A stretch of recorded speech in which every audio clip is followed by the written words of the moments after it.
gonna tell it. I'm gonna tell it. Oh, this is a weird story. Oh, Seinya, this is a weird story, okay? I'm gonna tell you a weird story. As much as I talk about, being from a decent upbringing, you know my backstory. You've seen the video. You've seen my backstory, right? I come from a decent household, sort of, I mean, not really, but like decent, at least story-wise, yeah? Like, you've seen my story, you know what I mean? I come from like a decent household, like nothing too crazy, nothing too crazy. So there was indeed one time where I was okay. So let me play it out for you. I worked at a restaurant. Okay, I worked at a decent, nice, sort of good restaurant, and that helped paid for a good amount of my education, right? Yeah. Okay. So let's paint the picture, create the setting. Okay. There was this dude that came in, and he was a chill guy. He was like a really chill guy. He comes in, it's like he's there for dinner and stuff, and I don't know, like I'm like a waiter at the time. I was a waiter, and I took all the orders and stuff, and then I did everything, and made sure that they were all chill. And he noticed that I speak Japanese and English. He was like, "Oh, like you speak Japanese and English?" And I'm like, "Yeah." And he's like, "Oh, really?" And it's like, "Oh, that's crazy. Like, can you talk about it?" And I was like, "Well, I mean, yeah, this is it's kind of something I've been doing, He's like, "Oh, that's awesome." And then the next week he came again. And it was super chill. And he was like, "Oh yeah, hey," like, he remembered who I was. It's like, "Hey, yeah, it's good to see you again." I was like, "Yeah, likewise. I'm, very cool. Hope you're having a good time, And then he was like, so hey, Seible. I don't know, would you be interested in translating something? I was like, "Oh yeah, like translating." It's like, "Oh no, interpreting live." And I was like, "Oh, interpreting live. Okay, sure, I could do that." And he's like, "Yeah, so here's a setting is what's gonna happen, and it's gonna be this much, and this is what it's for." And I was like, "Okay, sure, I'll do it." And he's like, "Awesome, cool. Here's my number. Here's the location, and all right, good luck." Now, mind you, I'm just a chill guy. I'm just a chill guy, okay? I'm just a chill guy. This was my first side quest, okay? I went to the building, okay? Now, by building, I mean this was a skyscraper. This man gave me, like, a name, and he was like, "Yeah, just tell him the name." And I was like, "Okay, I'll tell him the name. And then I'll just have to go, is that how that works?" So he's like, "Yeah, just don't worry about it. It's this address. Whoever you meet, just tell him the name." And I was like, "Okay, the name. All right." He's like, "Yeah, that's all you have to do." And so I go drive to this place, right? Like on the maps, app. And I go in, and like there's this like giant skyscraper. And I was like, okay, this is kind of weird, because I drive like a 20-year-old car, okay? I drive a 20-some-year-old car. Like, it is like a hand-me-down of a whatever. And I love it. I'm just a chill guy. Like, you're not gonna catch me, driving some cool, stuff that I can't afford. You know what I mean? Like, I'm just a chill guy, right? My parents taught me to be humble, is what they taught me. That's what they taught me. I go to this place. It is a giant skyscraper. I finally find the entrance of the garage. I go in. There is a dude sitting there in like full suit, and he's like, "Hey, do you have like a ticket?" And I'm like, no. I have a name. It's the name. Can you, I don't know, like, I was told to just say the name, you know? So I crack out the name, and he's like, oh, okay. Here, just take this guest pass right here, and then just display it on your, like, dashboard or whatever, and, like, you're good.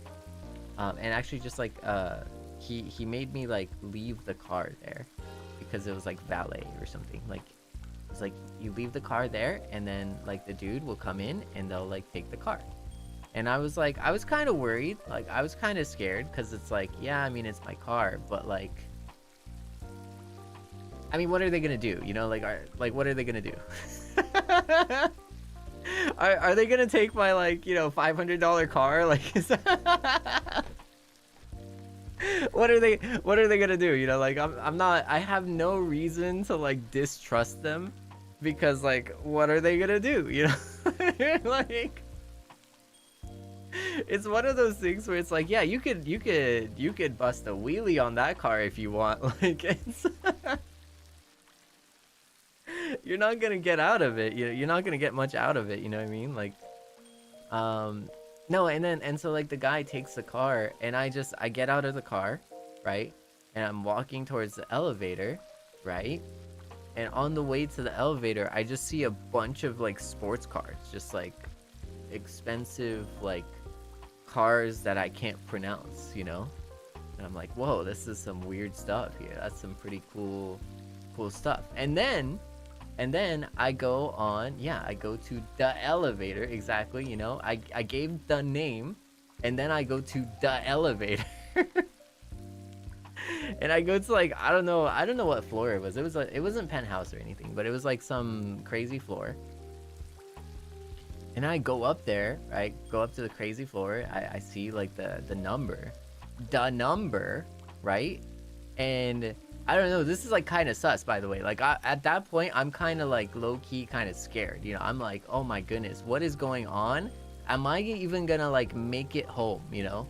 And to be fair, I've taken all preemptive measures. Okay, by the way, I've taken some crazy measures. Like, my family is informed. They know exactly where I'm going. You know, they know at exactly what time I expect to be back, you know? Like, and they have a mission of, like, if I am not back, or if I haven't contacted you at this time, call everyone, you know? Just call everyone. Call friends, family, the police, the National Guard, whatever it is. I don't even call the international everyone, you know? Just call anyone and everyone. just call the everyone, you know? And so I had my preemptive, you know, like, what is it, like, defense in place, you know? I had my protocol in place, you know? And so I go in there, right? And it is a beautiful place. Like, it is a beautiful place, right? It is so nice, clean, everything's beautiful. And then the dude who is, like, the business partner of the other dude that I actually met, he introduces himself, and I'm like, hi, nice to meet you. And he's like, yeah, nice to meet you, it's good to have you. You're here for interpreting, right? And I'm like, yeah, this is I'm here with interpreting. I got Japanese to English in real time. I can do that for you. And he's like, okay, great.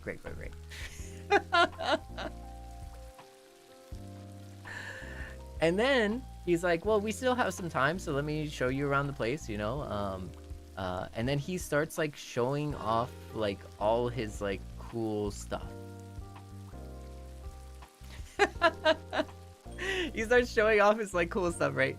And then he's like, I don't know, like, he's a young guy, right? He was a young guy, you know? Like, he was, like, probably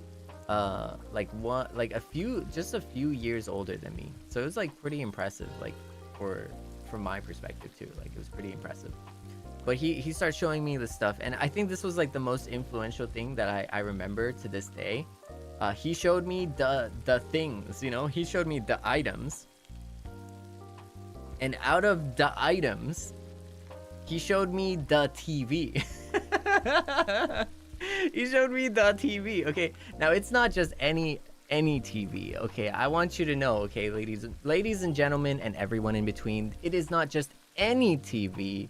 It is the TV. Okay, like let me just stress this real quick. It is the TV. Okay, and what I mean by this is he gave me an entire speech on how this TV, right?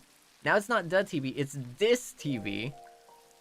This TV is like one of 3 in the world. I'm like, bro, I have no idea. It's like, I have no idea. I don't know. It's just so weird, man. I'm just a chill guy in my 20-year-old, like, super duper old car. You know, coming in here, like having my car valeted next to like super duper exotic Lambos or something and stuff.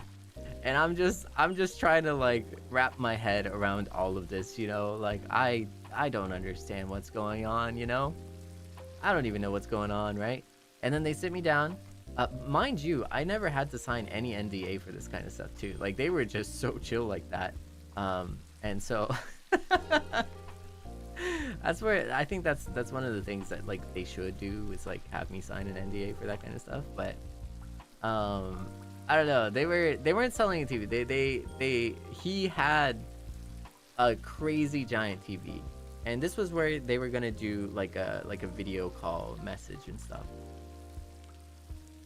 And then like 10 minutes before starting time, like a group came in.